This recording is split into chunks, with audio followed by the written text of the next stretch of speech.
বড়গাছারি মন্দিরে আসার পরেই কিন্তু পূজা টুজা দেওয়ার পরে ঘোরার পরে আমরা কিন্তু খাওয়ার জায়গায় চলে এলাম। তারপরে এখানটা কিন্তু আমরা চলে এসেছি খাওয়ার জায়গায়।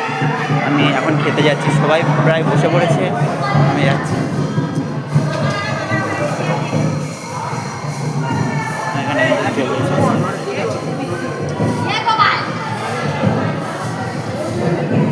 আইসক্রিম দুটো জিনিসই ছিল খাওয়ার মতো। এটা কি নামটা বেশ ভালো জানি না, এটা নামটা আমি বেশ কিছু জানি না। ফুলুরি না কি বলছিল। আরেকটা ছিল পরোটা, পরোটা ছিল। আমরা পরোটাটাই বেছে নিয়েছি, আমরা পরোটাটাই খাবো, তরকারি দিয়ে পরোটা। আমরা কিন্তু বসে বললাম পরোটা খেতে। দেখো আমাদের কিন্তু পরোটা চলে এসছে, আমরা পরোটাটাই বেছে নিয়েছিলাম, পরোটা। আর একটা দিদিরা শুধু তরকারি দিতে এসছে, তো তরকারিটাও চলে এলো। তরকারি এই পরোটা সবাই মিলে এখন পরিবেশন করবো, খাবারটা খাবো।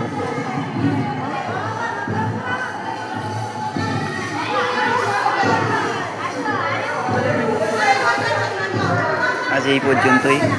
বড়গাছারি এসে প্রথম আমাদের খাওয়া হচ্ছে পরোটা, এই পর্যন্তই আজ।